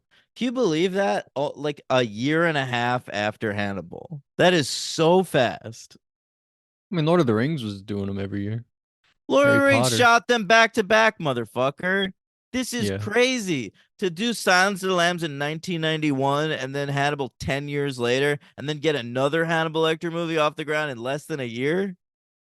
Well, it's not an original story, so it was easy to make. They didn't have to wait on production in that sense. Hey, get a bunch of people involved. I mean, True. But like I- last time, we talked a lot about how the script, it didn't know, couldn't get people to sign on because of the book. But this is just already based off something. So well, at this point, it's like they know what to expect. They've seen Manhunter. It's Brett Ratner, whatever. Anthony Hopkins is back. Like it's probably not gonna get nominated for Oscars, but people will see it. It'll be a hit, which it was. It cost $78 million to make. It didn't make as much as the last couple. Actually, it was like really down from Hannibal. Hannibal made 351 million. This is down to 209.2. It came in at number 29 at the box office between 2 weeks notice and the Scorpion King. All right, let's talk about it, huh? yes, let's do it. So right off the bat, something I hate about this movie is that Brett Ratner hired Dante Spinati to be his cinematographer. Now, Dante Spinati is one of the greatest cinematographers in the world, but he was the DP on a movie called Manhunter. Mm. It seems very crazy to make a remake of a movie and hire the same cinematographer from the original. You can't tell at all. No, you certainly can't, because it's like he hired the guy who shot Manhunter and he was like, okay, but I want you to shoot this one as generically as possible. Think about Yeah. all the most generic crime procedurals. You like The Bone Collector? You like Along Came a Spider? Me too. Make it look like that. Yeah, it's devoid of anything, honestly. Yeah. It's more like those ripoffs of Seven from the late 90s. Then, I mean, Seven was a ripoff of Silence of the Lambs. So we're ripping Right. off the things that ripped off us. But Saw is a ripoff of those, and Saw looks awesome. Does it? You don't think so? I mean, it looks like those Saw is movies. made exactly The how they wanted to make it. the things Saw does that's unique that makes that movie interesting is the single location. The look of it is It looks grimy. That's what they were going for. it does. I mean, Saw 2 looks much worse. What do you mean? In a good way? No. No, the look of it, I mean, it looks way more like those like more generic bad ripoffs. What about Insomnia? That's sort of a ripoff of these types of movies with a serial killer cops trying Yeah, to get but a it's serial killer. Christopher Nolan doing it, so it's at least a real filmmaker like trying to Right. play with the genre. True. Um, all right. Uh, what else? So we start in 1980 in Baltimore, and Anthony Hopkins is playing Hannibal Lecter. He's playing young Hannibal Lecter. He's supposed to be 10 years younger than he was in Silence of the Lambs and 20 years younger than he was in Hannibal, except he looks old as fuck. I don't Yep. understand how Anthony Hopkins aged 15 years in the 1 year between Hannibal and Red Dragon, but he has. It's kind of true. There's a huge jump between even just the 1 year between movies. Yeah. And you know what's not helping? His weird little ponytail they gave him. Because that makes They him put a look lot of makeup on older. him too to try to make him look younger, and I don't think that works either. Completely, yeah. Everything they are doing to him makes him seem older. Yeah, it's really tough to believe. But I mean, we watched like Better Call Saul, and those guys were like Mike Ehrmantraut was 100 years old by the end, supposed to be playing 20 years younger than the I original. know. It's amazing how you can get your suspension of disbelief to play along with something when it's written well. That's true. That you have to Yeah. really buy into it. That's a good point. Yeah. Mm-hmm. All right. So Hannibal's hosting like a dinner party. Yeah. Oh yeah, this was fun. Yeah. Brenda Strong's there, the lady who's murdered in the first episode of Desperate Housewives and then narrates the whole thing. So it's great to see I her. thought you were gonna say Sue Ellen Mishke from Seinfeld, the That is girl with also she didn't wear the bra. Remember? that's the same person. Yes, Same. Sue Ellen She Mishke as well. and I don't want to bring it up, but I'm gonna bring it up. She's also in 13 Reasons Why. She's the Very mother of one good. of the teens. Hey, you know who else is at this dinner party? Did you notice a man sitting next to her with white hair who had a bunch of lines? Yeah, who was he? I didn't really. We'll see him in a little while as he works at a little company called Wolfram and Hart. No.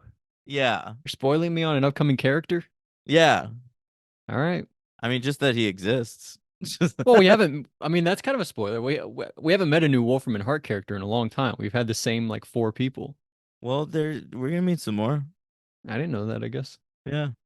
Hey, we killed one of them at the end of last season. We need some new ones. You know who Who did else we kill? you know who else works at Wolfram and Hart at some point?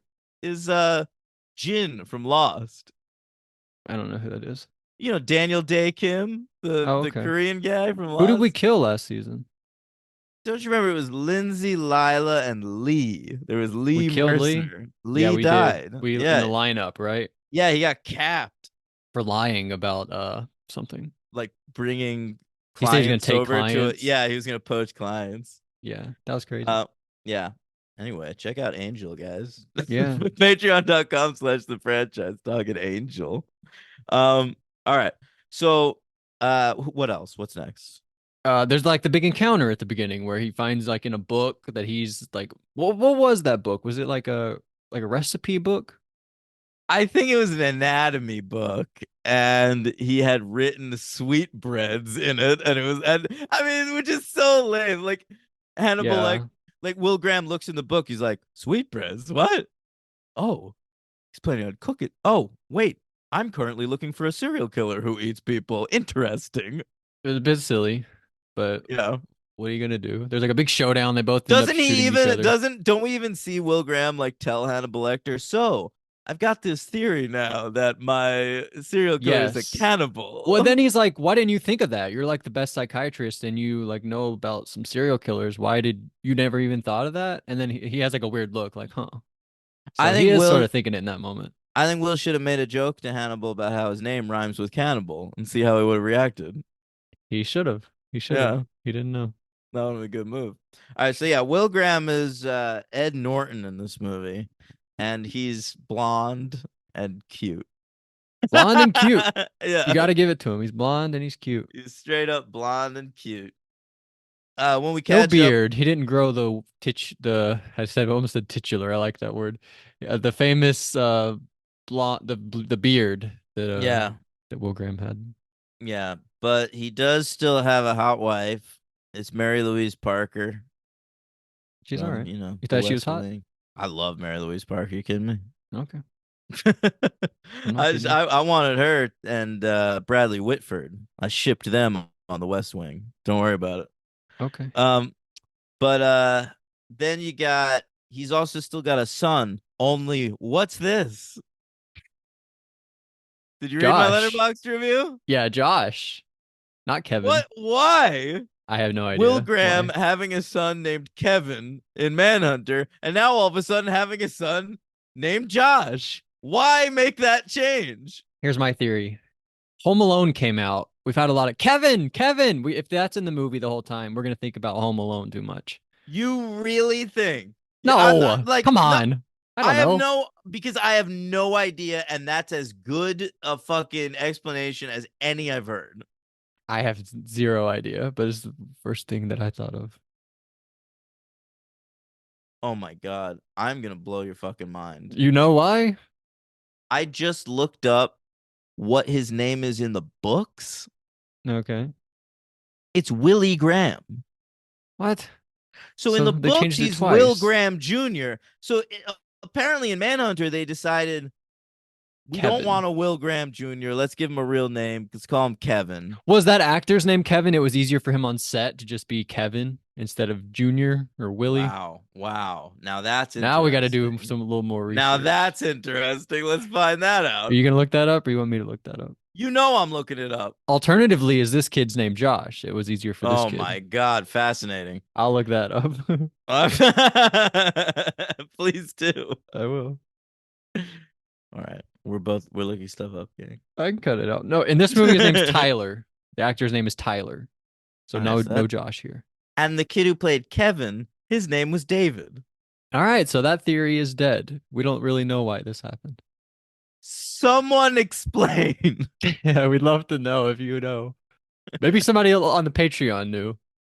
Yeah, maybe a Babcock or a Graf or a P. We did have like 4 comments this week. who are other William. commenters? William, Laura. Oh, Maddie Rags commented. P. Dot commented. We got them all this week. Wow, so many all stars. So I don't that's know. I all. can't tell you why his name was changed. Everyone I just mentioned is a top 5 listener. Don't count the amount of people I just mentioned. That's funny. Yeah. All right. So what's next? Oh, you know what? So he gets weird? recruited back. Can I tell you another weird thing about this movie? Yeah. Sorry. No, it's What? fine. Danny Elfman did the score. I had no idea. I could because the opening credits of the movie were like do, do, do, do, go, ba, ba, ba, and I'm like, what the fuck is this movie? Yeah. And then it said thinking back, you might be composed right. by Danny Elfman, and I was like, oh well, I guess that makes sense. But Yeah, it's why like you're pick watching Danny Batman Elfman? Returns. Yeah, right it's now. insane. Yeah, it no. sounded like fucking the Spider-Man score. Well, nothing sounds like the Spider. That's the greatest score of all time. In my opinion. I mean, that's interesting. Yeah, I mean, I guess it is obvious thinking back on it. You're kind of right. So Danny Elfman, but Dollar Do you think Hide. he does this live? You know, Danny Elfman tours No. now. Did you know Maybe. that? Danny Elfman tours now doing shows. Like, and he'll like show up at like indie rock festivals and shit. It's like Lollapalooza. They'll have like a slot where it's like Danny Elfman. I had no And idea. I swear to you, he does this. And it's like he has like a little symphony with him, and he like conducts them, and they show clips from movies that he's done, and they play things. So like he'll do like the theme from Batman. And like, That's all I amazing. wonder if he does any Red Dragon. They've been having a lot recently of like Oppenheimer. A lot of like Oppenheimer concerts. Oh yeah. Well, they I do think they're that. trying for best score. Exactly. Yeah, they're doing that for They're the gonna win. Oscars. Come on. That All score right. was awesome. Dude, I'm looking up something right now. I wonder if I can even find it. I go to this website where it has people's set lists. It's band, like if you want to know a band's set list, you go check it out. I just found Danny Elfman's set list. Okay. All right. Oh, but this is a weird one. No, this is around October. He was going around just doing Nightmare Before Christmas. All right, here's a Oh, that's real one. fun. I've got it. All right, he opens with Charlie and the Chocolate Factory. So he's digging deep. All Yeah. right. Track 2, Pee-wee's Big Adventure. Right into Beetlejuice, Sleepy Hollow, Mars Attacks, Big Fish, Batman. So he opens 7 songs, a Tim Burton montage. Okay. Yeah, that's amazing. All right. Are those all of Th- his Burton scores? Except for Nightmare Before Christmas, but he closes with that. Okay. All right. Wait, but then he does. Oh, no. He does Corpse Bride, Dark Shadows. So it's all. I think that's what he does. He only is pulling from his Tim Burton work. That's kind of boring. That is kind of boring. I didn't know he did that many of them, honestly. Oh, here, I I knew he found did it. like 5 of them. I found another set list from earlier in the year. All right. This Mhm. one he's pulling from more shit. He does Spider-Man. All Love right. it. So you'll be loving that. If you saw Danny Elfman live, he didn't play Spider-Man, you'd be furious, right? Well, I would have to know that it was coming up before I bought tickets, I think. Yeah. All right. He does the Wednesday theme song, of course. He Okay. does the Simpsons theme song, of course. He does. Wait. He He did wrote the Simpsons theme song. Yes. That's amazing. I had That's why it zero idea starts. about boop, that. boop, boop, boop, boop, boop, boop, boop, boop, boop, boop, boop, boop. That's Danny Elfman. That's all he can do. That's really cool. I had zero Yeah. idea about that. Yeah.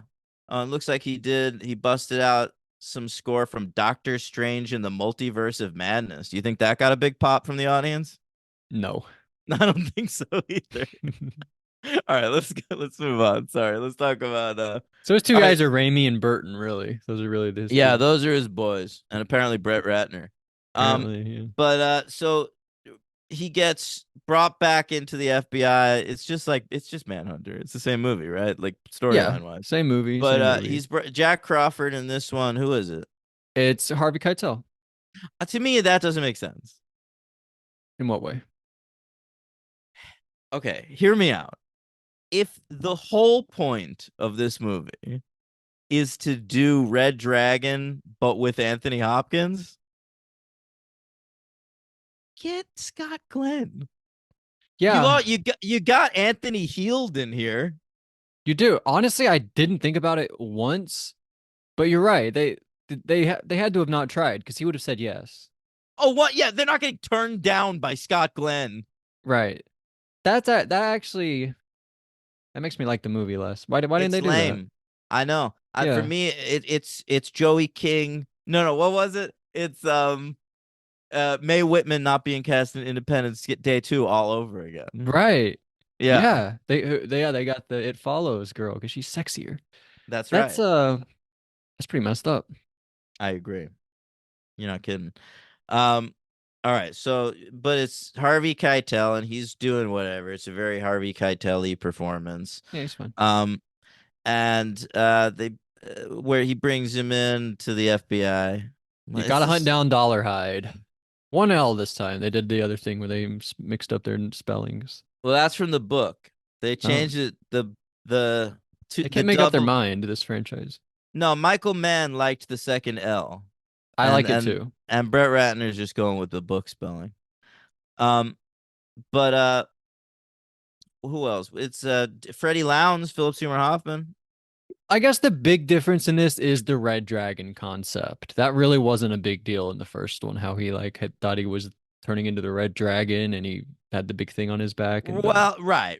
It's played out a little bit when you get the letter that he writes to Hannibal on the toilet paper. right. He talks in that letter a lot about becoming and But he's like the split transforming and character in this movie, how he's like turning into a monster supervillain. no, totally. Yeah. I mean, and that's partly just because Brett Ratner's a fucking moron. But Little bit. yeah, the the idea of like transforming and becoming a new thing and it is yeah, that's taken from the book, obviously, and it's much more prominent in this movie. I mean, just I told you like they actually like filmed a back tattoo for Tom Noonan in Manhunter, and they didn't like the way it looked, so they just didn't use it. Oh And yeah. like that's a huge part of the character in the book. So like here it's all over. Like the fucking poster of Red Dragon was just this back tattoo. Right. And you see his cute little butt too. Ray Fiennes. Yeah. I mean, I don't know if that I was actually gotta Ray say, Fiennes, but I don't think Ray Fiennes is particularly good in this movie. really, It feels uninspired to me as a performance. Like, I can see that. I mean, Ray Fiennes is a guy who can play creep. We were just talking about fucking Harry Potter, and like he's really good as Voldemort. Like, I mean, You know what my favorite performance of his is? can I finish my sentence? Absolutely. You I can. just want to say the Tooth Fairy should be a scarier character than Voldemort, as it is a serial killer, like a real serial killer who like tortures human beings, rather than a scary wizard man with a snake and no nose that was in a series of children's novels. Like the Tooth Fairy should be much scarier than Voldemort, and I don't think he is in this movie.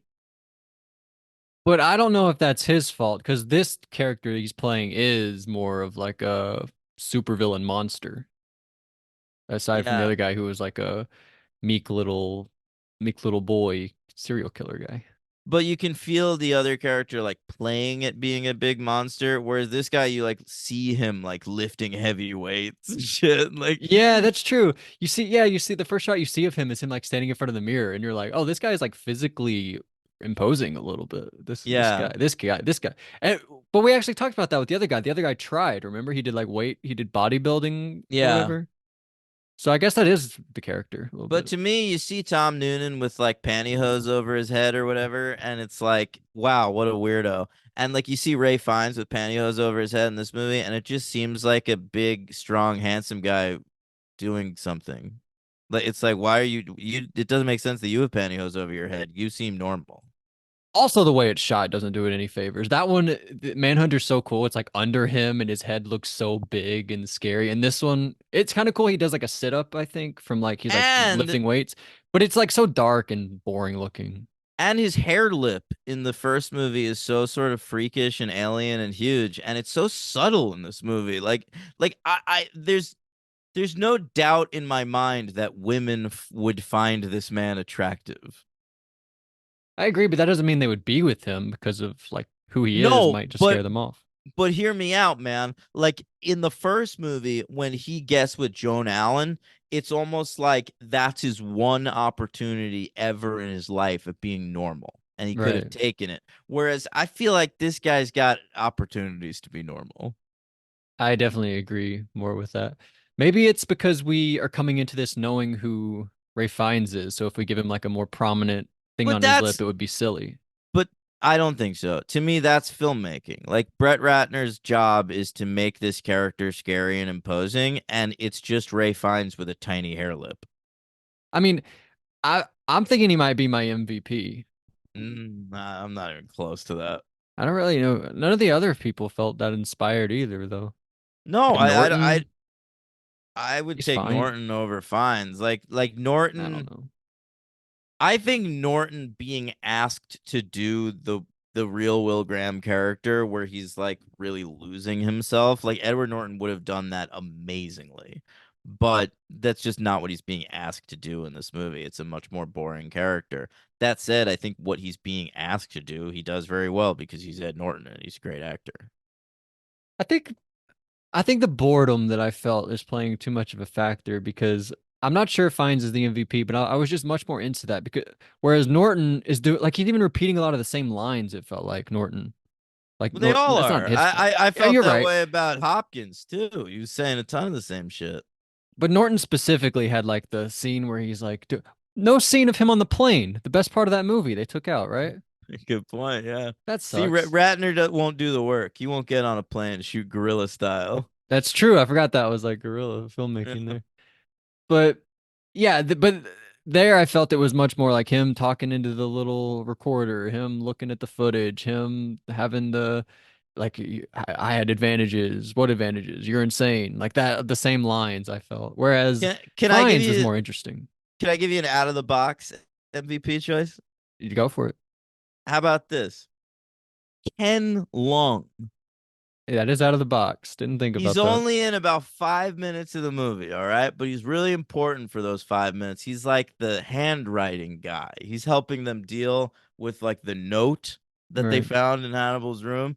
And he has that line from Manhunter where he's like, "You're so sly, but so am I." And Yeah. and then they show him like there's this whole section of the movie where they could easily be showing like Ed Norton like in labs doing stuff, but they keep showing Ken Lung doing it. It's true. There's He has a shots bigger of role Ken than Lung just expected. by himself, like doing lab work. And I thought he was really good. Like honestly, my two favorite performances in this movie are probably Ken Lung and Frankie Faison. Frankie Faison. It's hard for me to distinguish which movie was which for Frankie Faison. But Ken Lung also from Saw, by the way, remember? Yeah, true. But And he Lost. and Played Lost. Miles on Lost. Yeah, I mean that's actually a good choice. I didn't think about that, but it's pretty good. I think I might stick with Fines. But All right. I anyway, think you could go Emily Watson too. I think she's all right, but I'd still say I'd take Joan Allen's performance over. I And like you agree. can always go Philip Seymour Hoffman. He's Philip Seymour Hoffman. He's barely in it. I know. I don't know. But another thing we sort of talked about how the pacing in that movie it sort of like slows down to where we just spend like 30 minutes with Dollarhide. And I actually prefer that way more than this, where it's like we're way more cross-cutting between what Dollarhide's doing and what Will Graham's doing. And I definitely like the pacing in Manhunter more. I Oh, liked how it's like sort of like absolutely. sectioned out a little more. It's pretty cool. And this was it was just so boring, so like by the numbers and basic and It helps that the tone is the star of Manhunter. So no matter what you're watching, you're still like living in the world of that movie. Whereas in this movie, like when we cut all over to like Dollarhide doing everything is so flat and generic visually that it's just like now we're like cutting to like a side plot. yeah, it didn't really fit with the rest of the movie. Yeah, it doesn't work as well. Yeah, I agree. By the way, I'm right. I was right.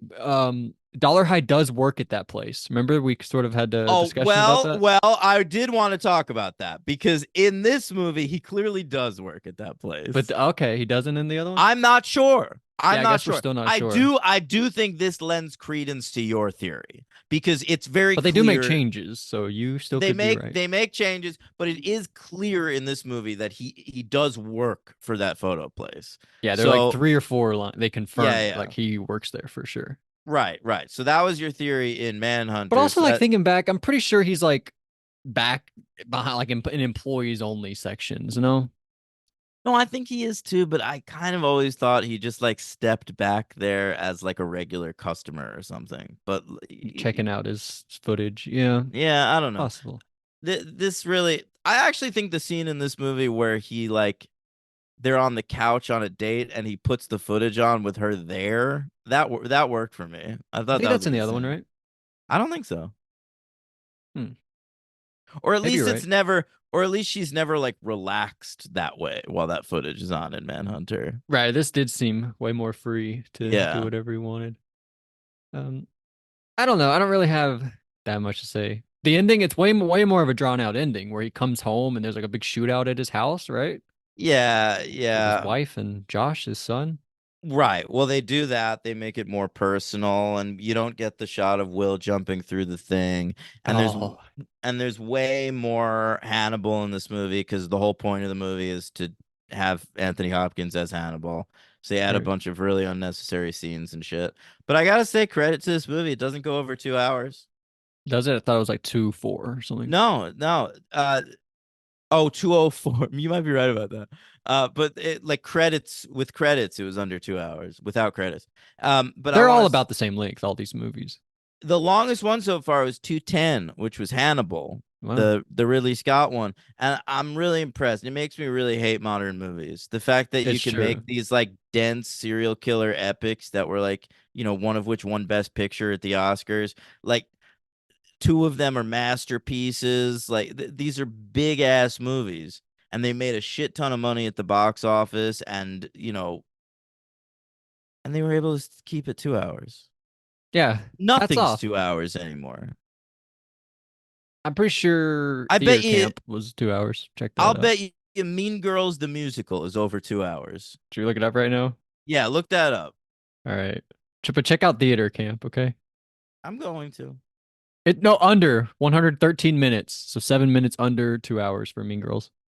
Still 113 minutes for Mean You can't Girls. still a movie that's 7 minutes under 2 Still. hours. Still. All right. All right. There you go. I can't stand movies. Somebody else that's in this movie. I didn't see them, although I think there might have been a picture on the wall. But you can hear his voice, but I did not recognize it. Alex D. Linz plays Young Dollarhide. Do you know that? I saw that in the credits. I didn't It's notice in the movie, but in the closing credits, I did notice that. He's the kid from Home Alone 3, right?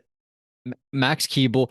If you go to his IMDb, he's actually known for this movie, not Max Keeble's Big Move. That's not even one of his 4 movies, which is pretty absurd. I think we should talk to Yeah. IMDb about that.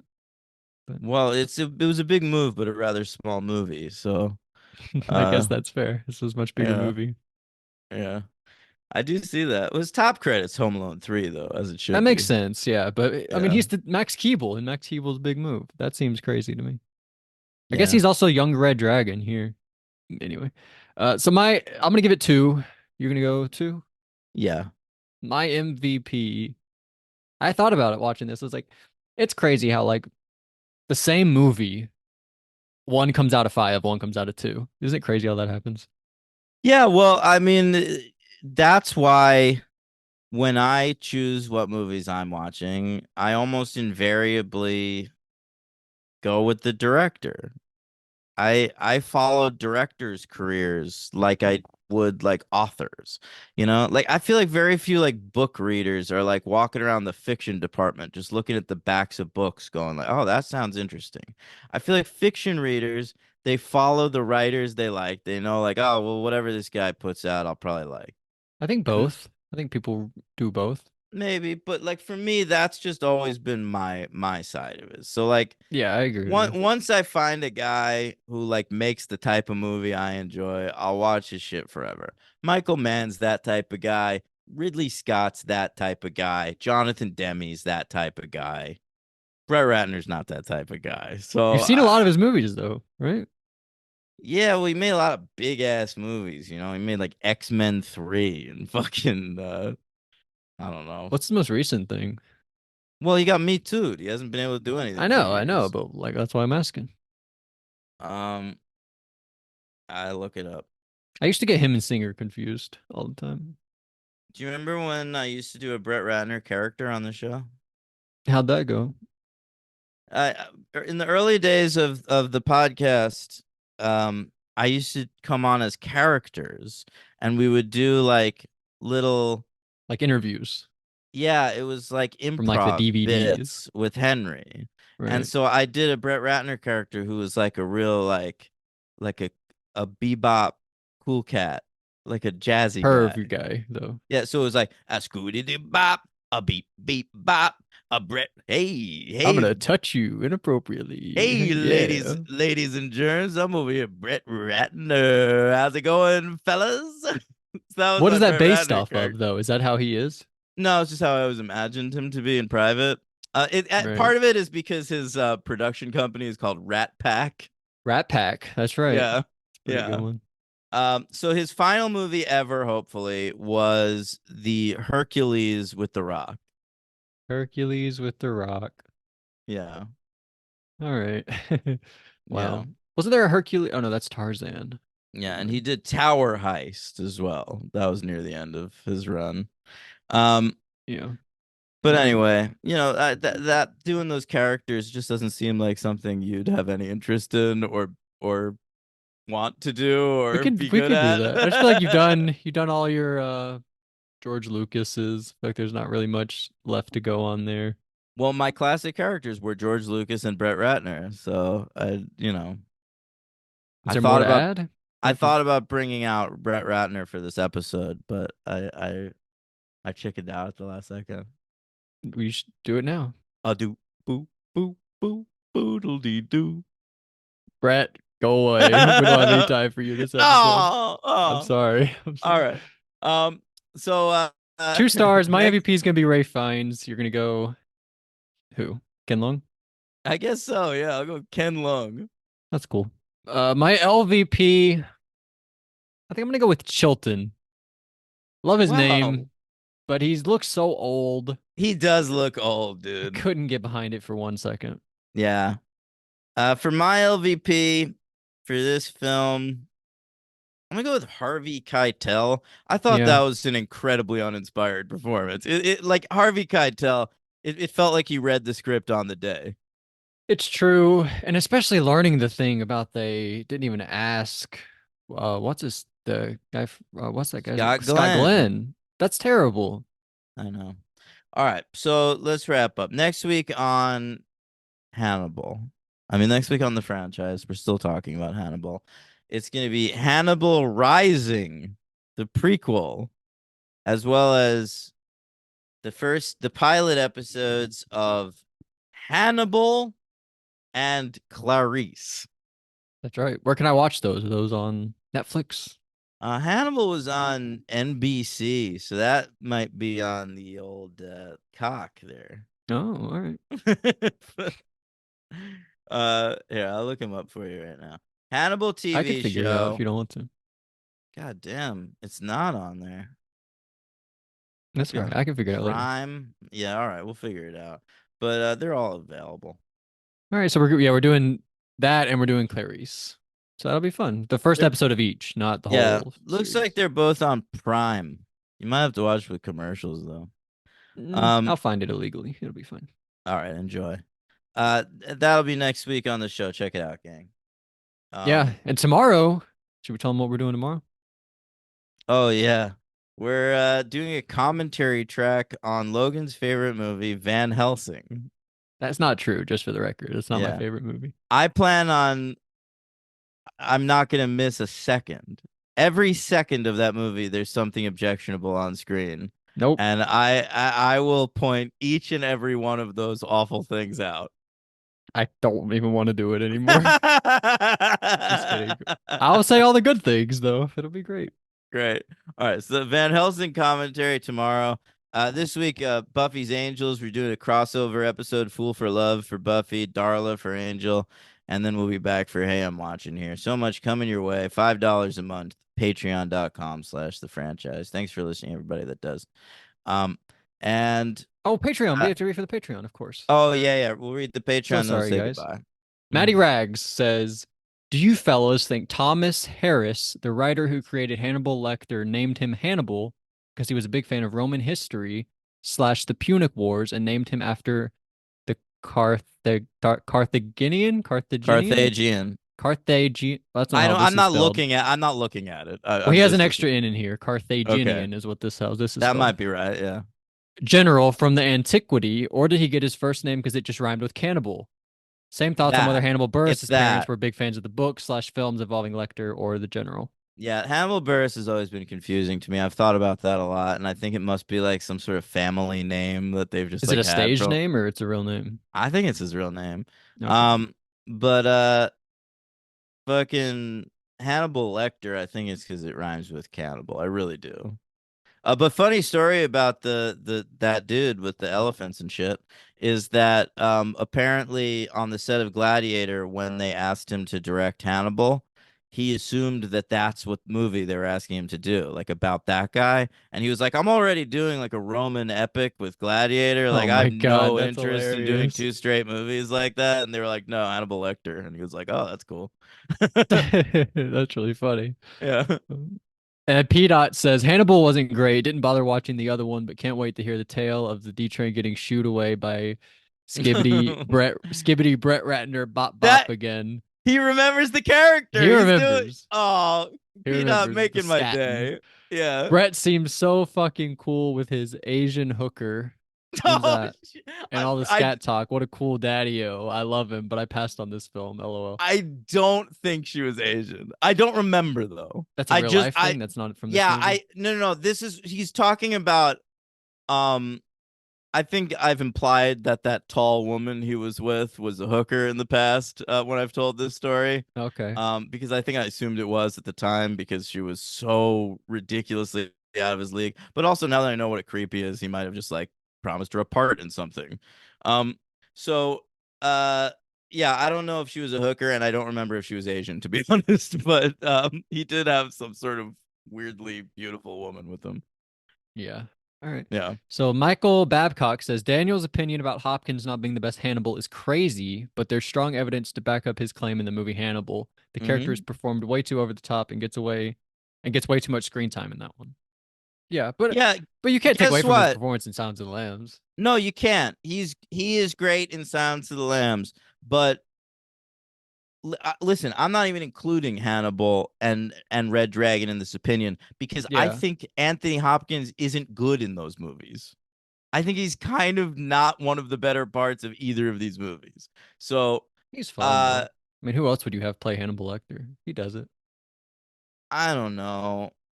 To me, it's just like I don't like the story of Hannibal, and in Red Dragon, he's doing the stuff I've seen Brian Cox do, and I think Brian Cox does it better. I Uh, agree with that. So like I'm just judging based on Silence of the Lambs, Manhunter, and the Hannibal TV show, and judging all three of those things.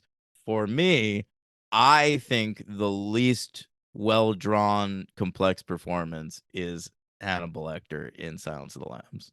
It's fair. I can't wait to watch the other one and come to my own. But even of the two, I think I like Hopkins more than. Also, I don't think you're going to be able to push yourself over the edge with Mads Mikkelsen based on a pilot. Like I'm going on 3 seasons of watching him play that. But I told you maybe I'll watch it.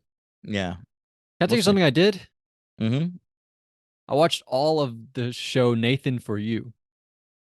Really? That's a great show. That is a great show. I'm so excited you did that. I watched literally all 4 seasons. 8 episodes, 4 seasons. They're 20. I mean, they're not all 20 minutes, but like 80% of them are. Yeah, Great except show. for fucking Finding Francis. Finding Francis, that was amazing.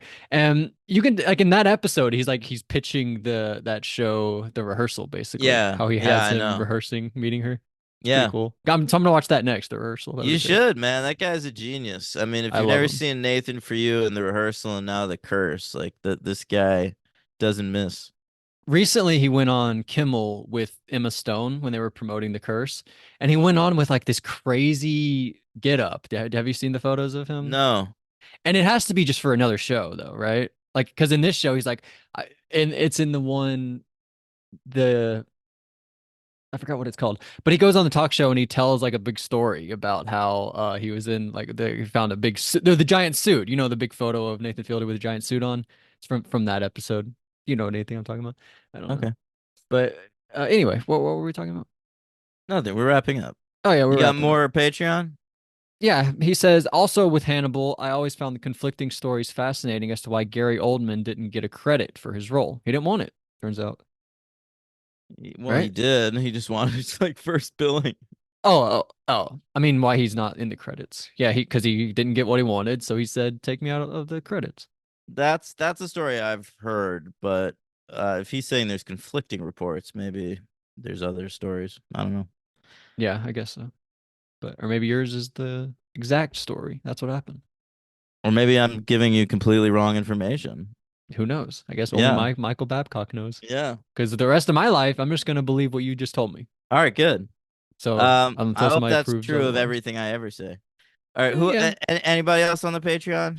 That's it. Thanks, guys. Right, guys. Thanks for listening. Keep your bellies full, keep your TVs hot, and we'll be back next week for some television programs. That's right. Nom nom nom nom nom nom.